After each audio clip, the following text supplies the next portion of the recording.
ഒരു സാറായ ഞാൻ കരുതിയത് പിള്ളേരെ പഠിപ്പിക്കുന്നതാണ് ഏറ്റവും വലിയ സംഭവം എന്ന്. പക്ഷെ അല്ല, പിള്ളേരുടെ പരീക്ഷാ പേപ്പർ നോക്കുന്നതാണ് ഏറ്റവും വലിയ സംഭവം. ഓരോരുത്തർ എഴുതി വെച്ചേക്കുന്ന എന്തുവന്ന് കേൾക്കണോ? ആണാണെങ്കിൽ നീ എന്നെ ഒന്ന് ജയിപ്പിച്ച് കാണിക്കടാ. എടാ ഇവനെയൊക്കെ ഞാൻ എന്തോ ചെയ്യാനാ? എടാ നീ സ്കൂളിൽ വരുവോ? സ്കൂളിൽ വരുമ്പോ ഞാൻ കാണിക്കാം ഞാൻ ഒരാണാന്ന് ഒന്ന്. കേട്ടോടാ, കേട്ടോ? നീ വരുമല്ലോ.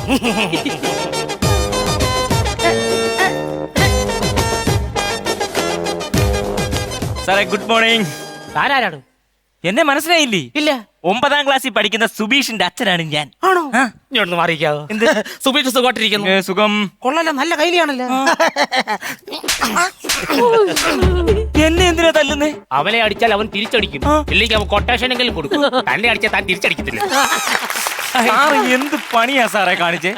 സാറേ ഞാൻ സാറിനെ തിരക്കി വീട്ടിൽ ചെന്നപ്പോ സാറിന്റെ വൈഫ് പറഞ്ഞ എന്തോന്നറിയോ? സാറ് കുറ്റിയും പറിച്ചോണ്ട് ഇങ്ങോട്ട് വന്നിട്ടുണ്ടെന്ന്. പിന്നെ കുറ്റിയും പറിച്ചോണ്ട് പറഞ്ഞാൽ ക്രിക്കറ്റ് കളിക്കുന്ന ധോണിയാണല്ലോ വെച്ചാൽ.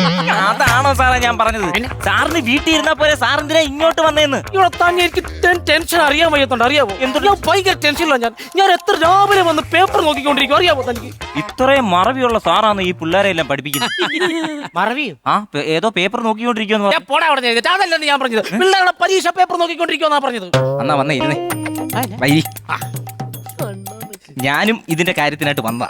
അധ്യാപകനാണോ? അല്ലല്ല. പിന്നെ താൻ എന്തിനാണ് ഇങ്ങോട്ട് വന്നത്? ഞാൻ എന്തിനാ വന്നേന്നു സാറേ? എന്റെ മകൻ സുബീഷ് ഇല്ലേ, അവനെ എങ്ങനെങ്കിലും നമുക്ക് ഈ വർഷം ജയിപ്പിക്കണം. അതിനെ ഇലക്ഷൻ ജയിക്കാൻ പോകണവരിവിടെ.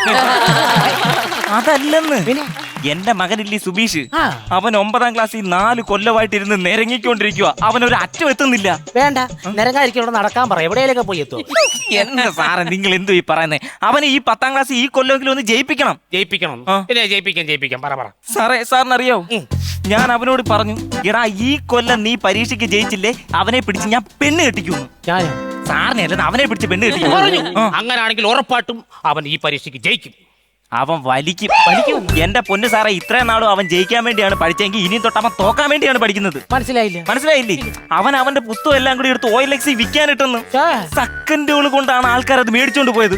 എന്റെ മോന്റെ പുസ്തകത്തിന് അത്ര വലിയ ഡിമാൻഡാ? അതുകൊണ്ടല്ല, തുറന്നു നോക്കാത്ത പുസ്തകത്തിന് ഭയങ്കര ഡിമാൻഡ് ആണല്ലോ. അതുകൊണ്ട് സാറേ സാറിനറിയാവൂ, എന്റെ മകനെ ഞാൻ ഒരു അല്ലലും ഇല്ലാതാണ് വളർത്തിയത്. എന്റെയൊക്കെ ചെറുപ്പത്തിൽ എനിക്കിടാൻ നിക്കറില്ലായിരുന്നു. ഇപ്പൊ ഇട്ടിട്ടുണ്ടോ? ഇപ്പൊ ഇല്ല. എടോ, വളർത്തുമ്പോ കൊച്ചുങ്ങളെ മര്യാദയ്ക്ക് വളർത്തണം. തന്റെ ദുഃഖങ്ങളും കാര്യങ്ങളൊക്കെ അവനോട് പറയണം. എന്നാലേ അവൻ 4 അക്ഷരം പഠിക്കും. അങ്ങനെയാണെങ്കിൽ സാറ് വീട്ടിൽ പോയി, ഞാൻ ഇവിടെ നിന്നിട്ട് അവനെ 4 അക്ഷരം പഠിപ്പിക്കാം. കണ്ടോ, ഇതാണ് പറഞ്ഞത്, തനിക്ക് ബഹുമാനമില്ല. തനിക്കും തന്റെ മോനും ബഹുമാനം എന്ന് പറഞ്ഞൊരു സംഭവമില്ല. എടോ, അവനെ 2 അക്ഷരം പഠിപ്പിക്കുന്ന ഒരു അധ്യാപകനാണോ ഞാൻ? ആണോ? അവൻ എന്നോടൊരു ബഹുമാനം പോലും ഇല്ല. അറിയാവോ? എങ്ങനെ ബഹുമാനം വരും? അവനെ ഇത്രയും കൊല്ലമായിട്ട് 2 അക്ഷരമാണ് പാപ്പിച്ചേക്കുന്നത്. അയാളെ ബഹുമാനിക്കണമെന്ന്. അവന്റെ സ്ഥാനത്ത് ഞാനെങ്ങാണോ വരുന്ന ചെബുക്കല്ലി അതല്ലി പൊടിച്ചാണ്. കണ്ടോ, ഞാൻ പറഞ്ഞില്ലയോ തനിക്ക് തന്റെ മോനും ബഹുമാനമില്ലെന്ന് ഞാൻ പറഞ്ഞില്ലയോ? എനിക്ക് ബഹുമാനം കാണത്തില്ല, പക്ഷെ എന്റെ മോന് ബഹുമാനമുണ്ട്. എന്തോ?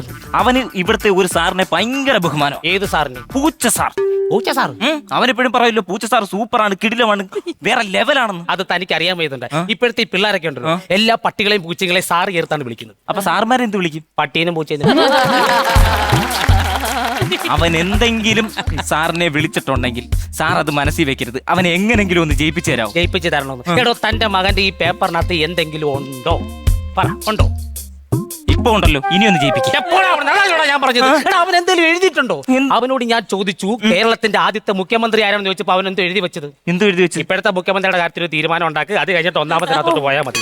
അവൻ അങ്ങനെ എഴുതി വെച്ചത് അറിയാം. അവൻ സെക്യൂർ ആയിട്ടുള്ളൊരു കാര്യമല്ലേ എഴുതിയത്? അപ്പൊ അവന് 100 മാർക്ക് കൊടുക്കണ്ടേ? സെക്യൂർ ആയിട്ടുള്ള കാര്യം അത് പോട്ടെ. ആന്റി ബാക്ടീരിയക്ക് ബാക്ടീരിയ എന്നുള്ള പേര് വരാൻ കാരണം എന്താണെന്ന് ചോദിച്ച അവരോട് എന്തോ പറഞ്ഞത്? എന്തോ പറഞ്ഞു? ബാക്ടീരിയയുടെ അമ്മയും അച്ഛനും ചെറുപ്പത്തിലേ മരിച്ചുപോയി, പിന്നെ എടുത്തു വളർത്തിയത് ഒരു ആന്റിയാണ്, അതുകൊണ്ടാണ് ആന്റി ബാക്ടീരിയ എന്നുള്ള പേര് വരാൻ കാരണം. എന്റെ പൊന്ന് സാറേ, ഒരു ആന്റിയുടെ പേരും പറഞ്ഞ് എന്റെ മോന്റെ ജീവിതം നിങ്ങൾ കളയല്ലേ സാറേ? അതാണോ? അത് മാത്രമല്ല പ്രശ്നം, തന്റെ മോൻ എക്സാം ഹാളിൽ തുണ്ട് കയറ്റി. അതെന്റെ കുഴപ്പമാണ്. അത് ഞാൻ അറിയാതാണ് അവൻ ആ ഫോൺ എടുത്തോണ്ട് വന്നത്. ഇല്ലെങ്കിൽ അവൻ ആ ഫോൺ നോക്കി എഴുതത്തില്ലായിരുന്നല്ലോ. അതാണോ ഞാൻ പറഞ്ഞത്? അതാണോ ഞാൻ നിന്നോട് ഞാൻ പറഞ്ഞത്? പിന്നെ ഇതാ പറഞ്ഞ, തനിക്കും തന്റെ മോനും പരീക്ഷയ്ക്ക് ജയിപ്പിക്കാനുള്ള ഒരു സാധ്യതയില്ലെന്ന് ഞാൻ പറഞ്ഞത്. നിങ്ങൾ എന്റെ മോന്റെ കാര്യം വിട്. സാറിന്റെ അനിയനുണ്ടല്ലോ, അവൻ എന്റെ കൂടെ പഠിച്ചതാ. സാറിന്റെ അനിയൻ സ്കൂളിൽ പഠിക്കുമ്പോ എന്തോ കാണിച്ചത്? സ്കൂളിൽ നിന്ന് അരിയും മണ്ണെണ്ണയും കിട്ടുന്ന കാർഡാണെന്ന് പറഞ്ഞുകൊണ്ട് അച്ഛനെ കൊണ്ട് പ്രോഗ്രസ് കാർഡ് ഒപ്പിടിപ്പിച്ച് മേടിച്ചവനല്ലേ സാറിന്റെ അനിയൻ? അതായാലും എന്തായാലും എന്തുവാ? കാരണം തന്റെ മോൻ ജയിക്കാത്തന്റെ മെയിൻ കാര്യം എന്താ അറിയോ? തനിക്ക് വിദ്യാഭ്യാസം ഇല്ല. വിദ്യാഭ്യാസത്തിന്റെ കേസൊക്കെ സാർ വിടെ. സാറേ, എന്റെ അച്ഛൻ ഏറ്റവും വലിയ ആഗ്രഹമായിരുന്നു എന്നെ ഒരു ഡോക്ടർ ആക്കണം. ഓഹോ. പക്ഷെ എനിക്ക് താല്പര്യമില്ല. ആയത് സാറേ, ഇപ്പം നമ്മളൊന്ന് ആലോചിച്ച് നോക്ക്, ഒരു MBBS എടുത്ത് പഠിക്കുവാണെങ്കിൽ എങ്ങനെ പോയാലും ഒരു 5 കൊല്ലം നമുക്ക് നഷ്ടമാകും. എനിക്ക് എങ്ങനെ നഷ്ടപ്പെടുത്താൻ സമയമില്ല. താൻ എത്ര വരെ പഠിച്ചു? 2ാം ക്ലാസ്. ഒരുപാട് കൊല്ലം താൻ ലാഭിച്ചല്ലോ, ഒരുപാട് കൊല്ലം താൻ ലാഭിച്ചല്ലോ. ലാഭത്തിന്റെ കേസല്ലല്ലോ സാറേ, എന്റെ മോന്റെ കേസല്ലേ. സാറിന് അറിയാവോ, എന്റെ മോൻ ആറ്റുനൂറ്റ് ഞങ്ങൾക്ക് ഇരുന്ന് കിട്ടിയതാ. ഒരു കൊച്ചുണ്ടാകാത്തതുകൊണ്ട് ഞാനൊരു കപ്പ് കമത്തിയാണ് ആ കൊച്ചിനെ എനിക്ക് കിട്ടിയത്. കപ്പലുള്ള ഉരുളിയല്ലോടെ കമത്തേണ്ടത്. ഉരുളിക്കൊക്കെ 10-25,000 രൂപ ആകത്തില്ലേ? ഇത് കപ്പാകുമ്പോ 25 രൂപ, അതുകൊണ്ട് കപ്പ് കമത്തി. അതെ അല്ല, തന്റെ മോന്റെ മുഖവും ആ കപ്പിന്റെ മുഖവും ഒരുപോലെ ഇരിക്കും. അറിയാം സാറേ, അതല്ല ഇവിടുത്തെ പ്രശ്നം. എന്തോന്നു? ഈ സ്കൂളില് ഒരു ഫെസിലിറ്റി ഇല്ല. ഈ സ്കൂൾ ഒരു ഹൈടെക് അല്ല. ആര് പറഞ്ഞു ഹൈടെക് അല്ലെന്ന്? നീ വന്നേ, താൻ മോളോട്ടൊന്ന് നോക്കി. ഈ പ്രാവനല്ലേ ഞങ്ങൾ സ്നഗ് ഇടിച്ചേക്കുന്നുണ്ടോ? അതാണ് ഇവിടുത്തെ ഹൈടെക്. അല്ലെങ്കിൽ നമുക്ക് രണ്ടെങ്കിലും നിന്ന് സംസാരിക്കാൻ പോലും പറ്റത്തില്ലായിരുന്നു. അറിയാമോ?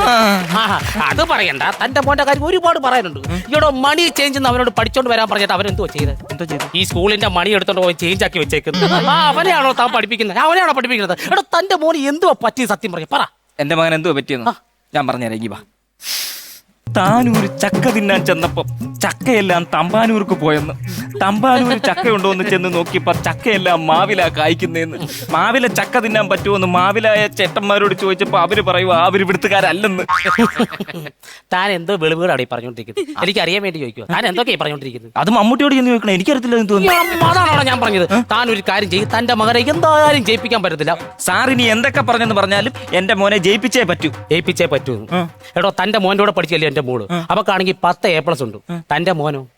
തന്റെ മോനെ താൻ കെട്ടിക്കാനിരിക്കല്ലോ. അതാണ് ഇനി നല്ലത്, കൊണ്ട് കെട്ടിക്ക്. അങ്ങനെയാണ് ഞാൻ ഒരു കാര്യം പറയട്ടെ. സാറിന്റെ ഈ A+ കിട്ടിയ മോളില്ലേ, ആ മോളെ എന്റെ ചെറുക്കിന് വേണ്ടി ഒന്ന് ആലോചിച്ചാലോ? ആലോചിക്കുന്ന എന്തിനാ? നമുക്കത് നടത്തിക്കളയാലോ. എന്നാ കൊടു കൈ, പിടി കൈ.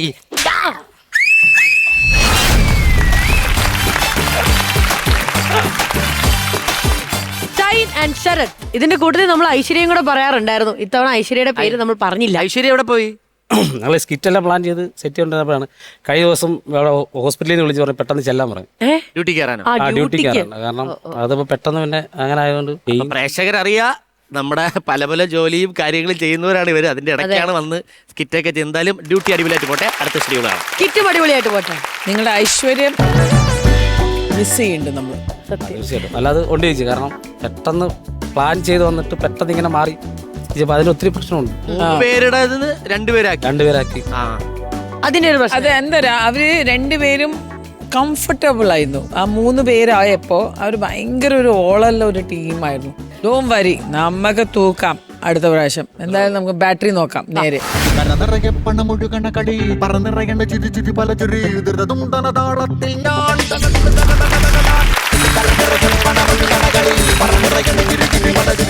10,000 രൂപ 10,000 rupees ആണ് നേടിയിരിക്കുന്നത്. അപ്പൊ ചേച്ചി ട്രാൻസ്ഫർ ചെയ്ത് കൊടുക്കാവോ? യെസ്. ഡോണ്ട് വറി, വിരാട് കോഹ്ലിയും ഡക്കാവാറുണ്ട്. സൂപ്പർ. അപ്പൊ അടുത്ത തവണ കിഡിലുമായിട്ട് ഇതിലും ഒരുപാട് ചാർജ് കയറട്ടെ ബാറ്ററിയിൽ. Okay, all the very best.